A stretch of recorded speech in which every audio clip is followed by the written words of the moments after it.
I'm Piggy. And I'm Kitty. And I am also a narwhal today. You look great. Thank you. Thank you so much. I'm really excited to be a narwhal. It's like this very cozy, fleecy onesie. Yeah, we're talking about a bunch of like heavy hitting topics and things that involved like a ton of research and understanding like science and biology. And I think this is the crucial outfit for communicating gravitas. Value and authority. Mm-hmm. Yes. I feel very authoritative in my narwhal onesie. When you need some dough, you don't know where to go in this patriarchal capitalist hellscape. Well, here's the sitch. We're gonna help you, sis, because bitches get riches. Bitches get riches. Bitches get riches. Bitches get riches. And so can you. Anyway, we are the bitches in Bitches Get Riches, and we have a very special announcement for you today on this very special bonus episode. That's right. For we are announcing our Burnout Workshop, the quintessential place for learning about, identifying, and solving your burnout. Yeah, I think this was one of the things that we got asked about more than any other topic, especially when we were giving live speeches. Folks would come up to us afterwards, or the question and answer sessions afterwards. Even if we'd only kind of brushed up against the topic of burnout, it was like this Sarlacc pit that we were all just like, the topic would be sucked inside.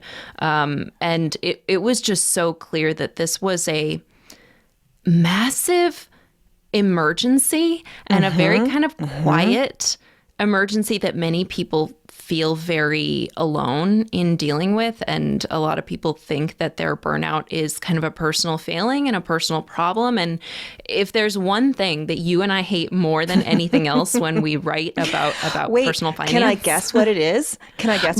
You only get one guess. Okay. Is it when people suggest personal solutions for systemic problems? Ding, ding, ding, ding, ding. That's it. I'm so smart. You've met us. Yeah. So yeah, yes. we wanted to try to offer solutions to this that were better than the solutions that we've seen, because the solutions that we've seen have been fucking awful. And have you considered yoga? Oh my gosh, light a scented candle, take a bubble bath. Oh my gosh, have you tried meditating 10 minutes daily? Oh my God, and really that's it. That's about the end of it. So as a preview to our new Burnout Workshop, which you can access at bitchesgetriches.com/courses, let's talk a little bit about burnout. Let's talk about why it sucks. Yeah.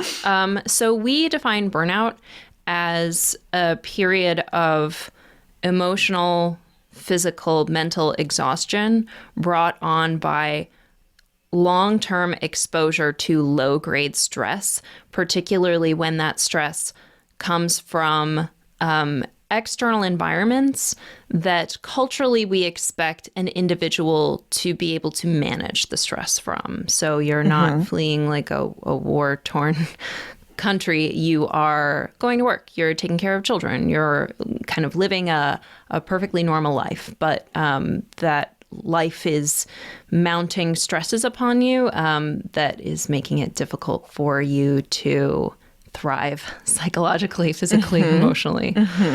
And it's funny you should talk about thriving, particularly physically, emotionally, and mentally, because when we were done writing this 75-page workbook and 2-hour movie of a workshop, can you tell the people what happened to you? Can you tell them how your body reacted to the burnout of creating our Burnout Workshop? The cobbler's children truly have no shoes. I was writing so much about stress and reading so many personal accounts of people going through horrible chronic stress that I was getting kind of passively stressed out. And as many people going through burnout, I did not realize how much that stress was mounting. And every body, every mind is different. For some people, they really feel like the emotional or the mental effects of burnout first. I'm one of those people who I'm not in touch enough with my emotions for them to give me that heads up. Instead, my body just breaks. Yeah. So literally complete meltdown. The day that we published this course, which was such a labor of love, but a true labor for us. Emphasis on the labor. I got a cold. That cold developed into an upper respiratory infection. It developed into pneumonia. It moved up into my sinuses. From my sinuses, it pushed up into my tear ducts to become viral pink eye in both eyes. You've never been sexier. It moved into one middle ear infection, and my tiny pinhead became so swollen that it put pressure on all the nerves in my face, so I lost feeling in a lot of my face. I couldn't feel my teeth. And then the antibiotics gave me the worst yeast infection of my life. So the burnout became a real burn, if you will. Yeah, and I also damaged the cartilage that connects my sternum to my rib cage with nonstop coughing, which included some coughing up of blood. So, I, like an absolute ignorant idiot, was pushing myself really hard to get this writing finished, because I had this sense of urgency, because I was like, I want to help these people. People are coming to us with this problem of feeling burned out right now, and I need to help them right now. And I allowed too much of that stress into my life, and it just like blew my body into 45 discrete tiny pieces. I came apart like a Lego. That's what you get. That is what you get for letting unfettered burnout rule your life and for not practicing what we preach. And I frankly think you have never been sexier than when your body was turning into a puddle of goo. I sent you a lot of selfies with eye boogers. It was great. I was just like, oh my God, am I going to have to hire a new co-bitch? So I think it's really important to know that like this can happen to anyone. Like it's nothing to be ashamed of. We all get burned out from time to time, but it's really important to recognize the signs and to do something about them. Yes. So one of the most insidious things about burnout is that it is very hard sometimes to tell when you are at a breaking point. Things get bad and bad and bad so slowly that you are like a toad who's being boiled in water. You can't recognize how bad your situation is. And you and I have both had the experience of being burned out. And for both of us, we needed external help, like a lot of external help from friends and loved ones to say, I don't think you're okay. You in danger, girl. Yeah. And we really want to help people be that voice and understand more objectively the way that they're feeling and how it's not normal and it's not acceptable and it's also not inevitable. So what I'd love to do is to maybe walk you through the very first exercise that's in our workbook, which is identifying the red flags of burnout. I think if you kind of put yourself mentally back in a place when you were feeling burned out by your terrible job, which not my current job, my not previous job, which I've talked about on the blog. Yes, I was very burned out at that job. So I will briefly time travel back to when I was feeling burned out. Okay. Ask me the questions, Bridge Keeper. I am not afraid. Do you regularly lose sleep because of work? Yes, all the goddamn time. Okay. Has your physical health worsened in the past year? Yes, I was medicated for anxiety and I gained a lot of weight. Great. Do you have any new stress-related conditions, things like high blood pressure or migraines or panic attacks? Or pustular rosacea all over my face? Yes, I do. Yes. Not a good Autoimmune look. Flares absolutely are a part of that. Have most of your leisure activities become passive? So, for example, sitting and watching TV instead of visiting with friends or doing a craft or what have you? It's a lot easier to rewatch Parks and Rec for the third time than it is to actually go out and socialize and like put on real clothes. So yes.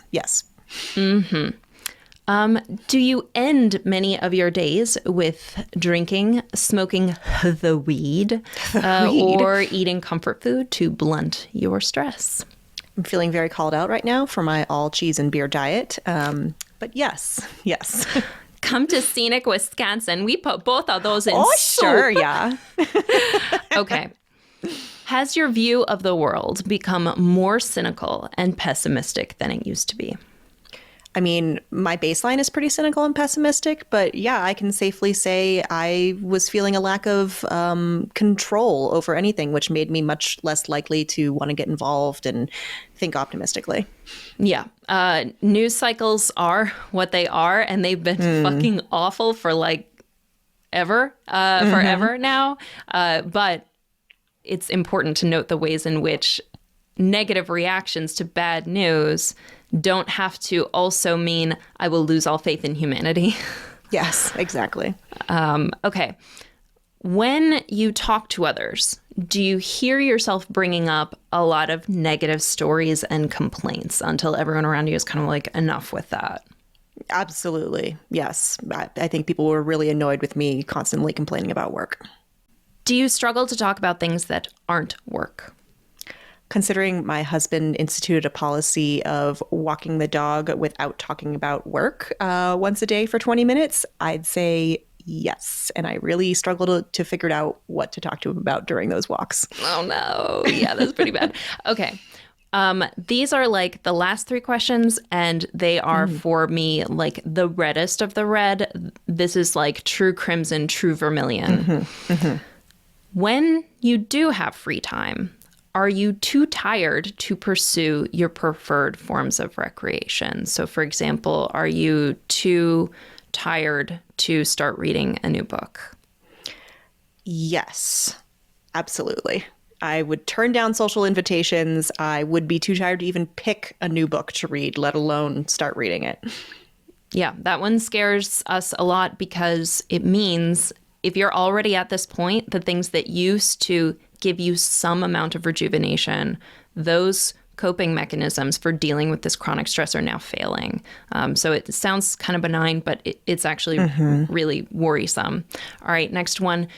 Do your friends outside of your workplace or industry look at you funny when you tell stories about work? They always look at me funny, to be fair. So, no. Very fair. And oftentimes we find that you might be able to answer no to this, even though you do kind of deserve those looks, because a lot of times one workplace or one industry or one environment that's causing people to feel burned out, they kind of bond around it and it becomes part of the culture. And so you normalize it as a group, which is actually equally as worrying. That's not healthy. Yeah. Last question. Hit me. Hit me, If mommy. I told you, stop, bonk. If I told you that this was what your life was going to be like forever, would you want to burst into tears? Can and did. Yeah, I don't, that was not a sustainable situation. I would be so miserable if I knew that there was no way out. Yeah. In the course, we draw a distinction between sources of stress that we know are temporary and sources of stress that we don't really have a built-in exit plan for. For example, you could be stressed out because you're in a grad school program. And yeah, that's very stressful. But at least you have some solace in the knowledge that this is not going to be your forever. It's oftentimes, I think, scarier and more intimidating for people to recognize that they need major changes in their life when they've made a ton of decisions that have brought them to this point in their life. And it's not working out like they hoped it would, and they don't really know how to pivot in a way that doesn't throw away all of the work that got them to this point in their life. So yeah, whenever we hear about this kind of like general loss of hope for the future, it's always a really scary sign of burnout. Yeah. And like you said, sometimes you really need outside factors and people pointing out this burnout to you. So trust your people and, let us be your people in this case. If you are not sure that you're feeling burnout, visit our website, bitchesgetriches.com/courses to learn more about our workshop, to learn more about the signs of burnout and how you can create an action plan to lessen the burn, to stop the burn, and let us be there for you. We made this with a lot of love and a lot of stress on Lauren's part. So we are more proud of this than of anything we have written before. We really feel like we dug deep. We got into the science, we got into the psychology, and we have done our best to make sure that you're walking away with a really comprehensive understanding of what brought you to this point and what can you do to actually change things.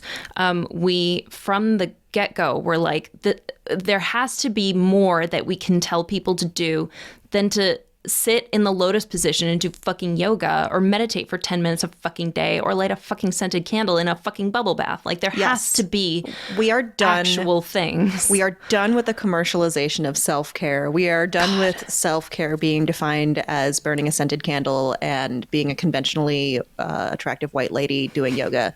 That's not where we're at. We need more. So I would pit our burnout workshop against any competitor. God, I sound like a used car salesman. But listen, we read books for this. We got all sciencey up in this bish. So, check it out. We want to help. We love you. Yeah. Does that sound good? Yeah, I think that sounds good. Bitches out? Bitches out. Also, I definitely want to wear my little narwhal onesie for all time.